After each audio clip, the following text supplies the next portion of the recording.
ကဲဒါဆိုရင်မတို့အကောင့်လေးတွေရှိမှဆွဲခဲ့တာရှိတယ်ဟုတ်လားဒီအကောင့်လေးတွေကို try balance တဲကိုထည့်ဖို့အတွက်မတို့အကောင့်တစ်ခုချင်းစီပိတ်မယ်ပြီးရင်မတို့ closing တွေကိုဘာပြန်ဆွဲချပေးမလဲ opening ပြန်ဆွဲချပေးမယ်ဒါမှ try နဲ့ကိုရီးယားသွားထည့်လို့ရမှာဟုတ်လားခုန notes ရေးပေးထားတာရှိပါတယ် try balance တဲကိုထည့်ရမယ့်အကြောင်းအရာတွေကမတို့ opening amount opening site တွေကိုပဲဒီမှာထည့်ပေးရမှာရမယ်နော်ကဲဒါဆိုရင် opening amount နေရှာမယ်ပထမဆုံးမတို့ဘာအကောင့်ကိုပိတ်မလဲဒီမှာ capital account ကိုပိတ်ကဲပိတ်ပါ capital account အကောင့်တွေပိတ်ရင်ကိုရီရှိမှာပြောခဲ့တဲ့အတိုင်းများတဲ့ amount နဲ့ပိတ်ဒါဆိုရင်မတို့ credit side က2500ဆိုတဲ့အတွက်2500နဲ့ပိတ်မယ်ခြားနာချက်ဘယ်ဘယ် site ကပေါ်သွားလဲနေတဲ့ site debit site ကပေါ်သွားတယ်အဲ့ဒီခြားနာချက်ကိုမတို့စရင်ပိတ်လက်ကျန်မတို့ဘာလို့ရေးလဲ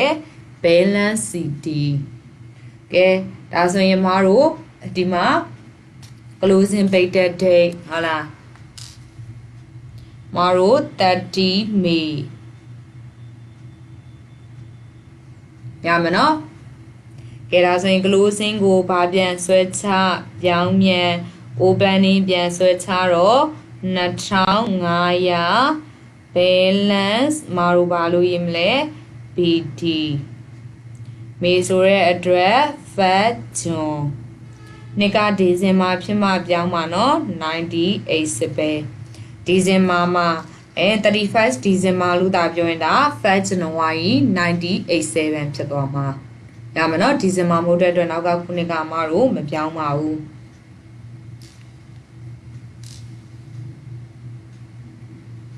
ကဲပြီးရင်မတို့cash account ကိုပိတ်မဲ့ဆိုရင်လဲ debit side မှာက2500 credit side မှာကမတို့ဘယ်လောက်ရှိလဲဒီမှာ120ရဲ့100ရဲ့ရှိတော့ဘယ်လောက်နဲ့ပဲပိတ်မတို့2500နဲ့ပဲပိတ်မယ်ကဲဒါဆိုရင်မတို့2500နဲ့ပိတ်2500နဲ့ပိတ်ရမယ်နော်2500နဲ့ပိတ်တော့မတို့နှုတ်ကြည့်ပါ2500တွေက320ကိုနှုတ်မတို့2000နဲ့သူဒီ900ဟုတ်တယ်နော်2500တွေက120ရဲ့100ရဲ့ကိုနှုတ်လိုက်တော့ခြားနာချက်ဒီ2280နေတဲ့ site မှာ closing လက်ကျန်ပေါ်တယ် balance CD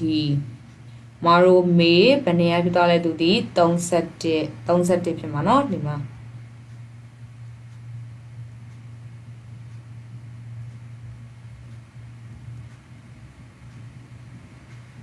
ကဲပြီးရင် closing ကိုဗာပြန်ဆွဲချ opening မှာပြန်ဆွဲချပြီးပါဘယ်လောက်လဲဆိုရင် opening ဒီ2280 balance BD ဒေကမရိုမေဇရော Fat John 98ရမယ်နော်ကိုဆွဲထားတဲ့အကောင့်တွေမှာဒါမှမဟုတ် debit side တွေ credit side တွေရှိလားလို့သိချကြည့်ပေးဦးနော်ကဲ capital account ပြီးရင်နောက်တစ်ခုအမှားတို့ purchase account ကဲ purchase account မှာဘယ်လောက်တည်ရှိရမှာလဲ940ရဲ့900ရဲ့ဟုတ်လားပြီးရင်မှာတို့250 960 640 430 110ပေါင်းလိုက်တော့မှာတို့ဘယ်လောက်ရသွားလဲဒီမှာ3230ရမယ်နော်3230 credit side မှာမတို့မရှိပါဘူး debit side မှာအကုန်ပေါင်းလိုက်ရင်3230ပါရမယ်နော်ကဲဒါဆိုရင်3230ဘာလို့ရေ balance CD ဒီကကြတော့မတို့မေ31 3230 balance BD closing ကို open နေအမြဲတမ်းပြန်ဆွဲချပြီးနော်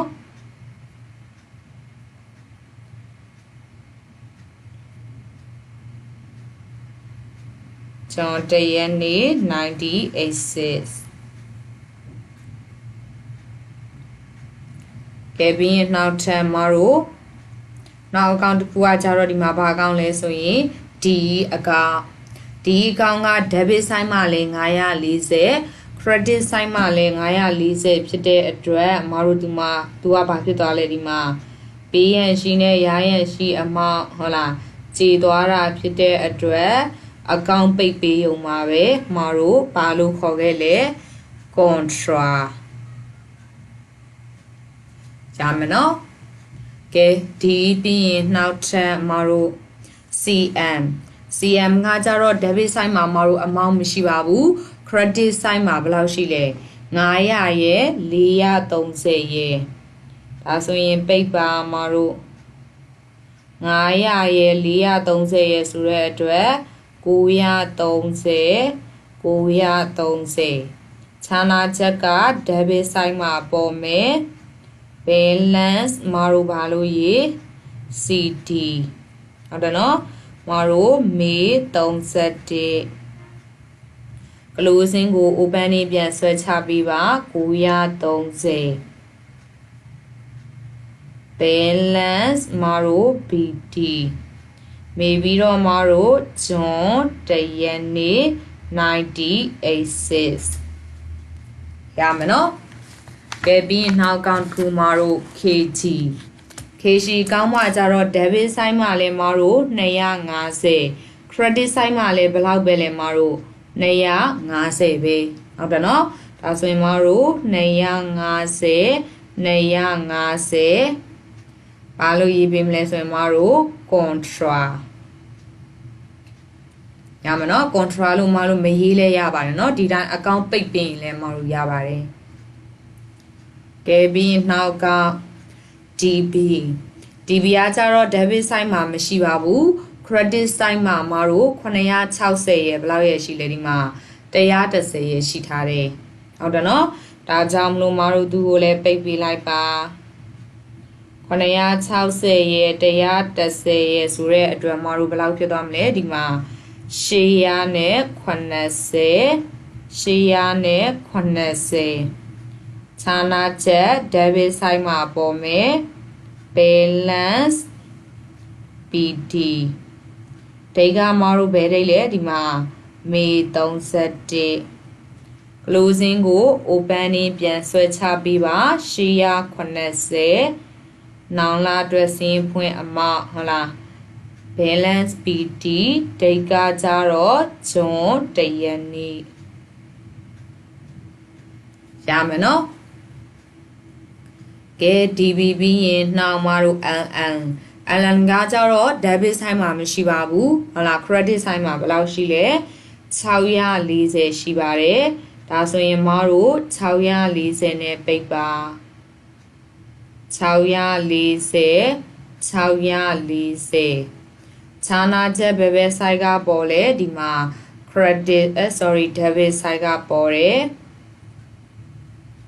balance CD ဒီကကြတော့မတို့မေ31 closing ကိုဗာပြန်ဆွဲချ opening ပြန်ဆွဲချပါ balance BD ဒီကမတို့ဂျွန်တရက်နေ့98 ရမယ်နော် closing တွေ့တာနဲ့အမြဲတမ်း opening ပြန်ဆွဲချ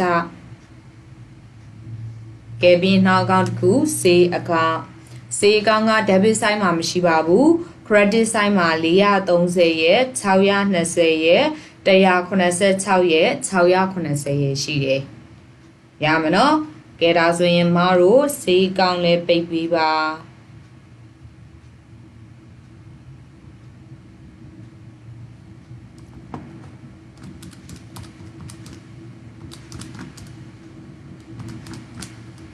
ဘယ်လောက်ဖြစ်သွားလဲဆိုရင်မတို့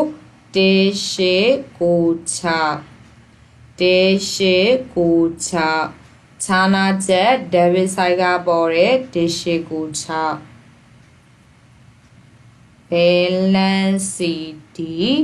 ဒိတ်ကမေ31 closing opening ပြန်ဆွဲချ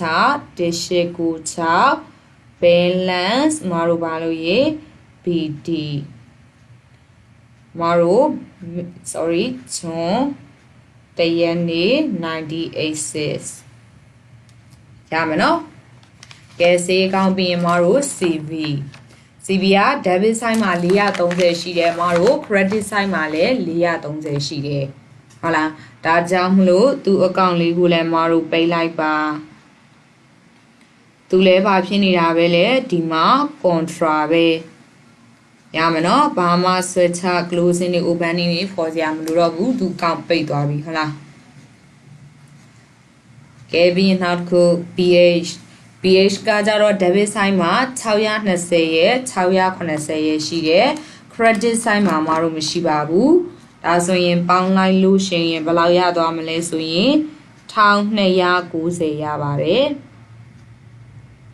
1290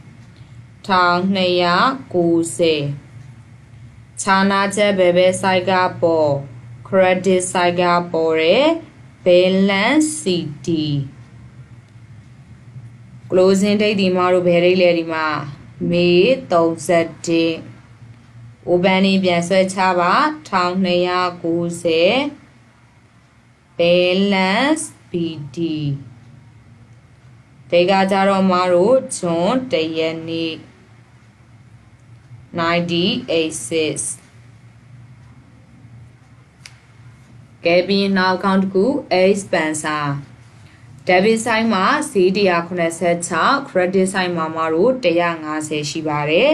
ဒါဆိုရင်လည်းပိတ်ပါမတို့ expenser ကညားတဲ့ side နဲ့ပိတ်ဆိုတော့186နဲ့ပိတ်186ထဲကမတို့ဘယ်လောက်ကိုနှုတ်ဒီမှာ150ကိုနှုတ်150ကိုနှုတ်လိုက်တော့မတို့ဘယ်လောက်ကျန်မလဲ closing 26 balance CD closing date ဒီမေမတို့31 opening ပြန်ဆွဲချပေးပါ balance BD ထိတ်ကကြတော့မတို့ဇွန်တရက်နေ့98 ကဲပြီးနောက်ထပ်က run account က debit side မှာ120ဟုတ်လား120ရဲ့180ရဲ့ပဲရှိရဲ့ credit side မှာမရှိဘူးဒါကြောင့်လို့များတဲ့ amount နဲ့ပဲပိတ်120ရဲ့180ရဲ့ဆိုတဲ့အတွက်300ဒါဆိုရင်ခြားနာချက် credit side ကပေါ်လာမယ် balance CD မတို့မေ31 closing ကို opening ပြန်ဆွဲချဇွန်တရက်နေ့98ဒါမနော်ကဲ run account ပြီးရင်နောက် account တစ်ခုကမတို့ bank account ကကြတော့ debit side မှာ430ရဲ့150ရဲ့ credit side မှာ250ရှိတယ်540ရှိတယ်180ရှိထားတယ်ကဲဒါဆိုရင်မတို့များတဲ့ amount နဲ့ပဲပိတ်တော့ credit side ကမတို့များနေတာเนาะဒါဆိုရင်ပေါင်းကြည့်ပေးအပေါင်း180 980ဘေက430ရဲ့150နှုတ်လိုက်တော့ခြားနာချက်ဘလောက်ပေါ်လာလဲ390 balance CD မေ31 opening ပြန်ဆွဲချပေးပါ390ငါတို့ balance BD ဇွန်တရက်နေ့98 ရမယ်နော်ကဲဘဏ်ကောင်းပြီးနောက်တစ်ခုနောက်ဆုံးမတို့ဘာကောင်းပဲကြံတော့လဲ garage ကကြတော့မတို့ debit side မှာ100ပဲရှိတယ် credit side မှာမရှိပါဘူးဒါကြောင့်မလို့ဘလောင်းနဲ့ပိတ်100နဲ့ပိတ်ခြားနာချက်100ပေါ်နေတဲ့ side မှာပေါ်တယ်ဆိုတဲ့အတွက်စရင်ပိတ်လက်ကျန် amount balance CD ဒိတ်ကမီ31 opening ပြန်ဆွဲချပါ balance BT မတို့ဂျွန်တရက်နေနော်986ကဲဒါဆိုရင်တော့အမားတို့ဒီမှာလဲကြအကောင့်လေးတွေတစ်ခုချင်းစီဟလာ opening တွေပေါ်ပြီးသွားပြီ opening amount တွေလည်းတည်ပြီဖြစ်တဲ့အတွက်သူဆွဲခိုင်းတဲ့အမားတို့ဘာဆွဲလို့ရပြီလဲဒီမှာ try balance ဆွဲလို့ရပါပြီကဲဒါဆိုရင်အမားတို့ try ဆွဲပါမယ်သူဒီ try balance as at date 31st May ဟုတ်လား986ဟုတ်တယ်နော် require ပြန်ကြည့်မယ်သူဒီ 31st May 98မှာရှိတဲ့ try ကိုဆွဲခိုင်းလိုက်တာကဲဒါဆိုရင်မတို့ try ဆွဲမယ် try ဆွဲမယ်ဆိုတဲ့အတွက်မတို့ debit column credit column ပဲနော်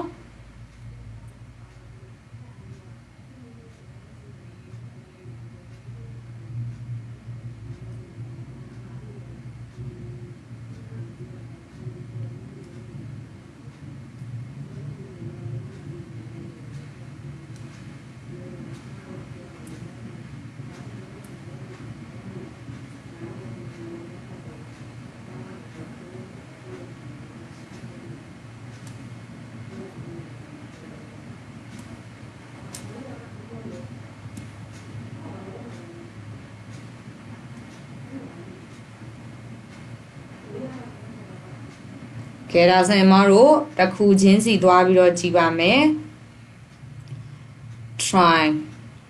debit ရဲ့မတို့ credit ရဲ့နော် debit side credit side ဒါဆိုရင် try balance တဲကိုထည့်ရမယ့်အကြောင်းအရာတွေဒီခုနကဘယ်ဟာလေးပဲဖြစ်ရမှာလေဒီမှာ ledger account တစ်ခုချင်းစီရဲ့ opening side opening amount တွေဖြစ်ရမယ်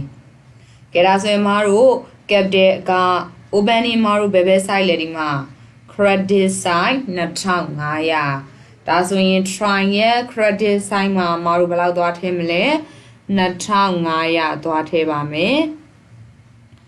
ဘာကောင်းလို့ရေးမလဲမတို့ဒီမှာ capital account ကဲ capital account ပြီးရင်နောက် account တစ်ခု cash account မတို့ cash account opening ဘယ် side လဲခုဆွဲချလိုက်တော့ debit side မှာ2280ကဲဒါဆိုရင်မတို့ cash account 2280သူတို့ရဲ့ဘေးတွေမှာ access တွေ line ability တွေမတို့ရေးစရာမလိုတော့เนาะ try နဲ့ကိုထည့်တဲ့အချိန်ကြရင်ကဲပြီးရင် cash account ပြီးတော့နောက်ထပ် account တစ်ခုကကြတော့ purchase account opening ဆွဲချလိုက်တော့ဘယ် side မှာလဲ debit side မှာ3230ဒါဆိုရင်မတို့ရေးမယ် purchase account 3230 purchase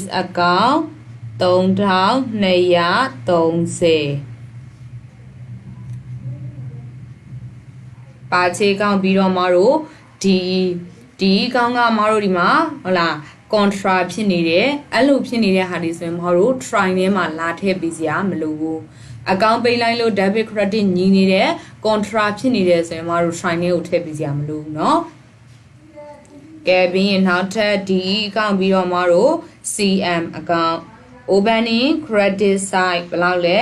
930အဲဆိုရင် CM account မတို့ကောက်ပဲရေးလိုက်မှာเนาะအပြည့်စုံရေးပြီเนาะ opening credit side ဘယ်လောက်လဲဆိုရင်သူဒီ930ကဲ CM ပြီးရင်နောက် account တစ်ခုကကြတော့မတို့ KG ကလည်းမတို့ဘာဖြစ်နေလဲဒီမှာ contra ဖြစ်နေတော့မတို့ထည့်ပေးစရာမလိုဘူးပြီးရင်နောက် account တစ်ခု DB opening ဘယ်လောက်လဲ180 credit side မှာဟုတ်တယ်နော်180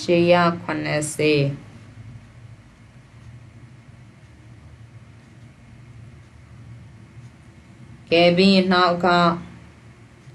DB ပြီးတော့ LN ကလည်းအမတို့ opening ဘယ် site ပဲလဲ credit site ပဲ640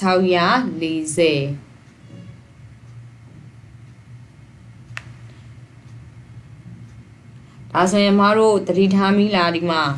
ကိုရီ try နဲ့ကိုလာထဲတဲ့အကြောင်းအရာဒီဟိုးရှိကနေကြည်လာခဲ့ capital ဆိုရင်သူ့ရဲ့ nature သူ့ရဲ့ site အမှန်ဘယ် site ပဲလဲ credit site ပဲခုအကိုရီ account ဆွဲလိုက်တော့လဲ open ဘယ် site ပဲပြန်ဖြစ်လဲ credit site ပဲဖြစ်နေတယ်အဲ့ဒါကိုရီ account ပိတ်လိုက်လို့ capital account ကြီးကသာ opening debit site နေမှာဖြစ်နေရင်အဲ့ဒါဒီကိုဒီတနေရာမှာမှားနေလို့ပဲရမနော်ပြီးရင်မတို့နှောက် account တစ်ခုကိုကြည့် cash account သူ့ရဲ့ဘေးမှာဘာလို့ရေးထားလဲမတို့ access လို့ရေးထားတယ် access nature အမှန်ဒီလဲမတို့ဘယ် site ပဲလဲဒီမှာ debit site ပဲမဟုတ်ဘူးလားခုပြန်ဆွဲချလိုက်တော့လဲဘယ် site ပဲလဲမတို့ဒီမှာ cash တီ opening debit site ပဲပြီးရင်ကြည့်နှောက် account ကို purchase ဆိုလဲသူရဲ့ nature ဒီမှာတို့ဘယ် site လဲဒီမှာ debit site ခုကိုရီ account ဆွဲချလိုက်တော့လဲ opening ဘယ် site ဖြစ်နေတာပဲလဲ debit site ပဲဖြစ်နေတာမဟုတ်ဘူးလားဟုတ်တယ်နော်တကယ်လို့ purchase account ဆွဲလိုက်လို့ဒါ opening credit site ဖြစ်နေအဲ့ဒါကိုဆွဲလိုက်တဲ့ account မှားနေလို့ပဲနော်ဒါကြောင့်မလို့မတို့ try ထဲမှာလာထဲတဲ့အကြောင်းအရာတွေဒီသူတို့မတို့ account တွေရဲ့ nature အမှန် site အမှန်ကိုပဲလာထည့်ပြီးတာရမနော်ပြီးရင်နောက်တစ်ခုမတို့ကြည့်ဒီကတော့ contract ဖြစ်သွားတယ် CM ကကြတော့လေမတို့သူ့ရဲ့ဘေးမှာစရင်မျိုးစား liability လို့ရေးထားတယ် opening ဆွဲချလိုက်တော့လေမတို့ liability ဖြစ်တဲ့အတွက်ဘယ် site ပဲလဲဒီမှာ credit site ပဲရမနော်ဒါကြောင့်မလို့သူတို့ရဲ့ site အမှန်တွေကိုလာထည့်တာလို့ပြောတာပါပြီးရင် DB လဲ opening ဆွဲချလိုက်တော့ဒီမှာဘယ် site ပဲလဲ credit site ပဲမဟုတ်ဘူးလားဟုတ်တယ်နော် liability လို့လည်းရေးထားတယ် LN ဆိုလဲသူ့ရဲ့ဘေးမှာစင်းမျိုးစားကြည့် liability လို့ရေးထားတယ်ဒါကြောင့်မလို့ opening ဆွဲချလိုက်တော့ credit site ပဲကဲပြီးနောက်တစ်ခုမတို့ထပ်ထည့်ရတော့မယ် say account say ရဲ့ nature ဒီလဲမတို့ဘယ် site ပဲလဲဒီမှာ credit site ပဲကိုရီကူဆွဲချလိုက်တော့လဲ opening ဘယ် site ပဲလဲဒီမှာ credit site ပဲဘယ်လောက်လဲဆိုရင်မတို့1896ဒါဆိုရင်လာထည့်ပါမယ် say account 1896နောက် CB က contract ဖြစ်နေတော့ထည့်စရာမလိုဘူး BH ကိုကြည့်ပါ BH ဆိုတာဒီကိုလုပ်ငန်းရဲ့ receivable ကြီး asset လို့ရေးထားတယ်ဘယ် site ပဲလဲကိုပြန်ဆွဲချလိုက်တော့လဲ debit site ပဲเนาะ1290ဒါကြောင့်မလို့ try ထဲမှာရှိတဲ့အကြောင်းအရာတွေဒီသူတို့ရဲ့မတို့ nature site အမှန်နေပါเนาะ site မှန်နေပဲလာထည့်ပြီးတာပါအဲ့ဒါမတို့ဈေးကောင်းတာ debit site ဖြစ်နေကိုဆွဲနေတာမှားနေလို့เนาะပြီးရင် expense လဲမတို့ asset ဖြစ်တဲ့အတွက်ကိုတွေဆွဲချလိုက်တော့လဲဘယ် site ပဲလဲဒီမှာ debit site ပဲเนาะ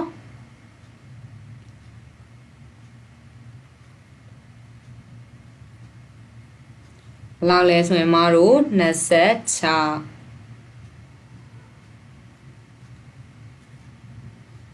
နောက်တစ်ခု